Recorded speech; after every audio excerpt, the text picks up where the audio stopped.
খেলায় বিনোদ খেলা।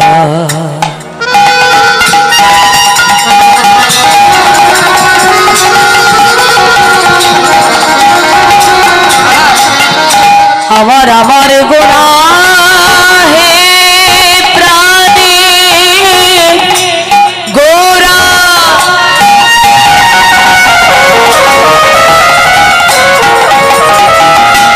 রসের গোরা গোরা আমার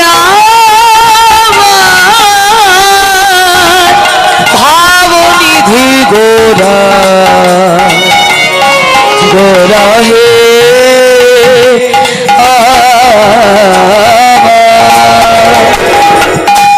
খেলায় বিনোদ খেলা।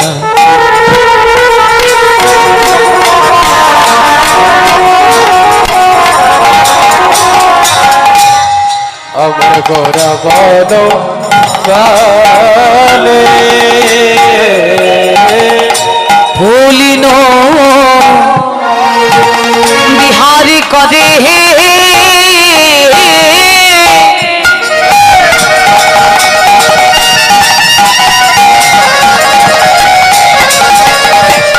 আমার আমার ভক্ত মন্দ ফুলিন বিহার পদে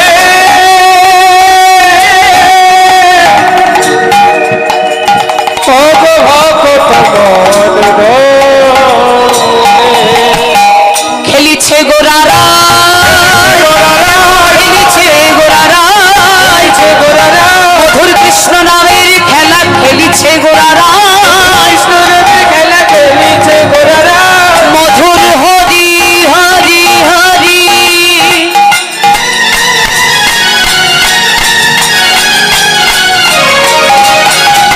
হরি নামের খেলা। সব খেলার একটা করে ধরন আছে, তাহলে হরি নামের খেলার ধরনটা কেমন জেনে যায়।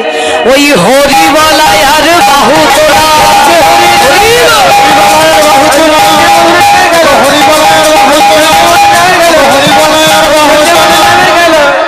খেলিছে গোরারা ফুলিন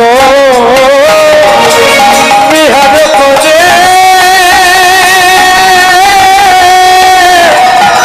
আমার ভক্ত দলি।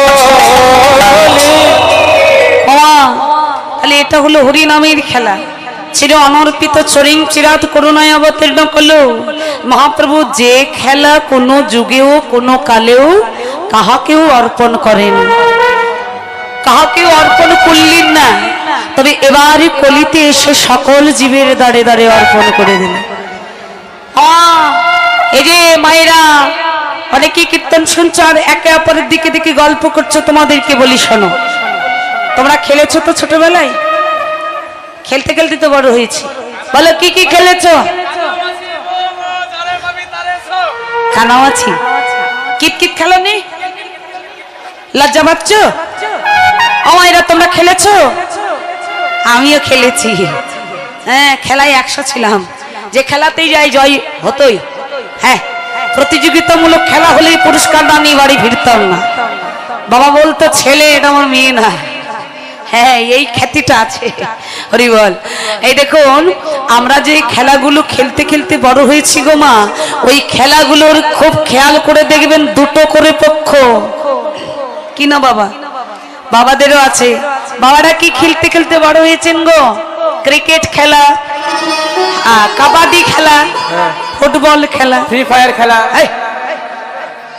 ওটা মোবাইলের খেলা।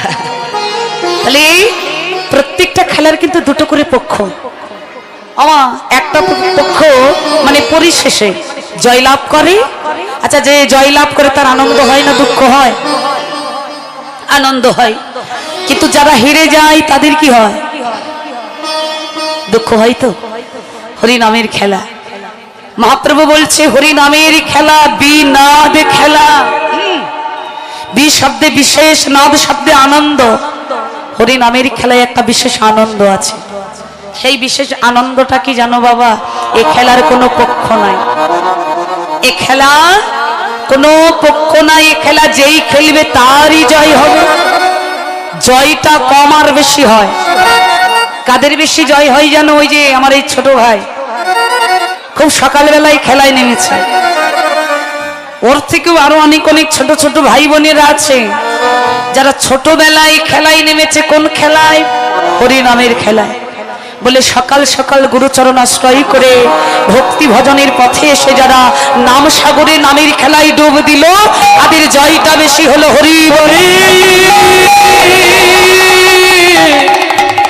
হরি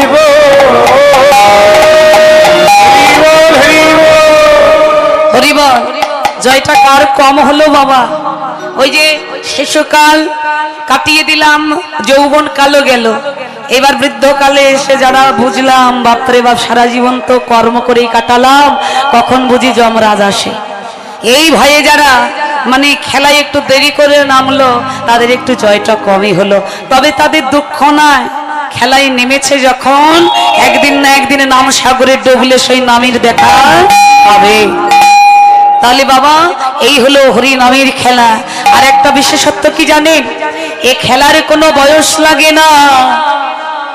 এই খেলা যে এখনো ওই ছোট্ট 5 বছরের অবধ শিশু সেও খেলতে পারে, যে যৌবন কালে এসে দাঁড়িয়েছে সেও খেলতে পারে,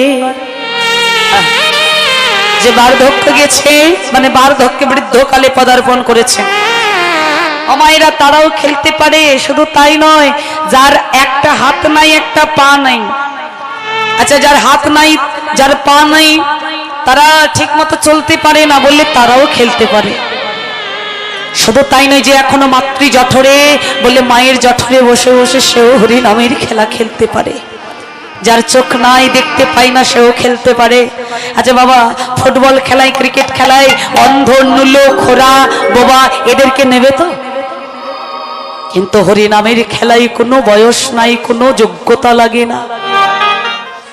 যেই খেলতে চাইবে এই খেলায় সেই অংশগ্রহণ করতে পারবে। একা খেলতে পারবে, দুজনকে নিয়ে খেলতে পারবে, লক্ষ জনের মাঝে খেলতে পারবে। এ খেলার কোনো নিয়ম লাগে না, যার মন চাই সেই খেলতে পারে। এমন খেলার কোথায় পাবে?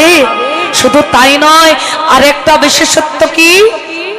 অন্যান্য কোনো খেলা দিয়ে জগৎ উদ্ধার হয় না, কিন্তু এই মধুমাখা কৃষ্ণ নামের খেলা, এই খেলা দিয়েই জগৎকে উদ্ধার করা যায়। হ্যাঁ, কিন্তু মনে রাখবে যে কোনো খেলার একটা বেলা থাকে। যেই না মহাপ্রভু আকাশের দিকে চাইলেন, গগনের বেলা অবসান। আর বেলা অবসান দেখে আর দেরি না করে নরহরি নিত্যানন্দ দাদাকে ডেকে বলছে, দাদা এদিকে ভক্তের মনে আনন্দ দিতে গিয়ে ঘরে যে আরেক ভক্ত বসে বসে কাঁদছে। হ্যাঁ, বাৎসল্য প্রেমের লীলা মহাজন লিখছে, দিবায় অবসান হে রে,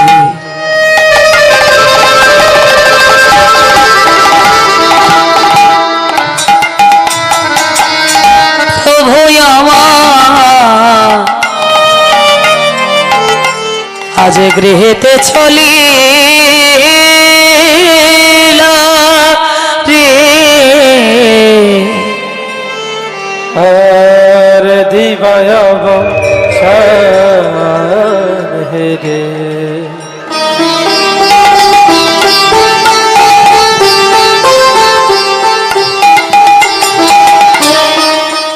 প্রভু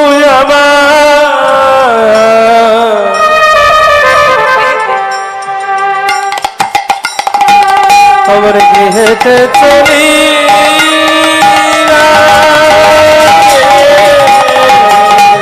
অগম জননী শ্রীচরণে আসি, আজ প্রভু আমার প্রণাম করি, জননী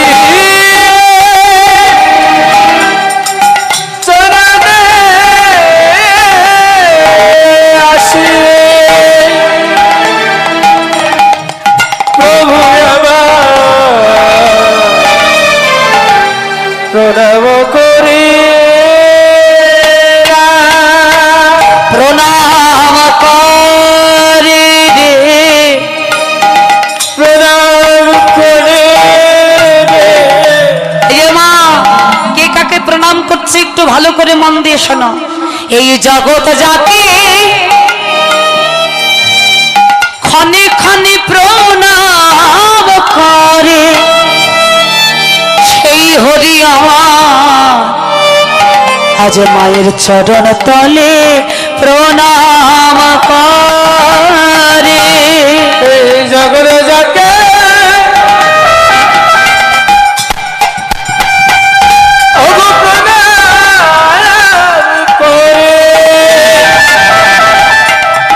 সেই হরি আমার মায়ের চরণে প্রণাম করে। জননী জন্মভূমি স্বর্গাদপি গরিয়সী মাতৃচরণে নম নম। আমার মহাপ্রভু ওই নরহরি নিত্যানন্দ দাদাকে সঙ্গে দিয়ে ভক্ত সঙ্গ হরি নামের খেলা ছেড়ে মন না চাইলেও ঘরে এসে দাঁড়িয়েছেন। সবার আগে মায়ের চরণটাকে লক্ষ্য করে সাষ্টাঙ্গে পরিপ্রণাম করছেন। তোমরা বলো, যিনি আজকে মহাপ্রভু তিনি স্বয়ং ভগবান, যিনি সচী মাতা তিনি ভক্ত, ভক্ত মানে ভগবান হয়ে ভক্তের চরণে প্রণাম করছে, দরকার ছিল? কোনো দরকার ছিল না, কিন্তু দরকার আছে কিসে? বলে আমি আপনি আচরিয়া ধর্ম জগৎকে শেখাবো। তাই আমি ভগবান হয়ে মায়ের চরণে প্রণাম করে তোমাদের এই শিক্ষাই দিয়ে গেলাম, আমাকে ভজন করবার আগে তোমাদের ঘরের জ্যান্ত ভগবান মা বাবার চরণে রতিমতি ভক্তি রেখো। মনে রাখবে, পিতামাতার চরণে যার রয়েছে রতিমতি ভক্তি, তার কৃষ্ণ ভজনে গৌর ভজনে বাড়িবে দ্বিগুণ শক্তি। নিতাই গৌর।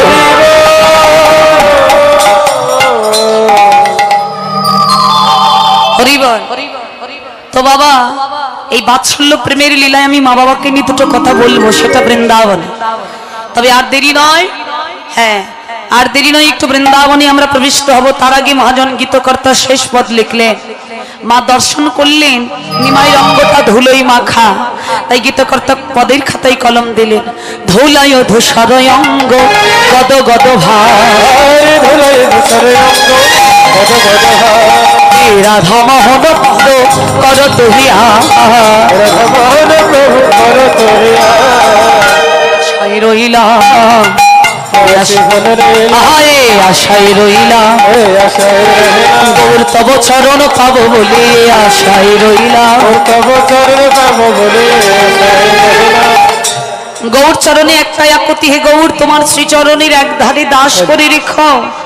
এই নিবেদন রেখে গীতকর্তা মহাজন এক প্রান্তে দাঁড়িয়ে অভিপ্রায় নবদ্বীপ লীলাকে বিশ্রাম দিলেন।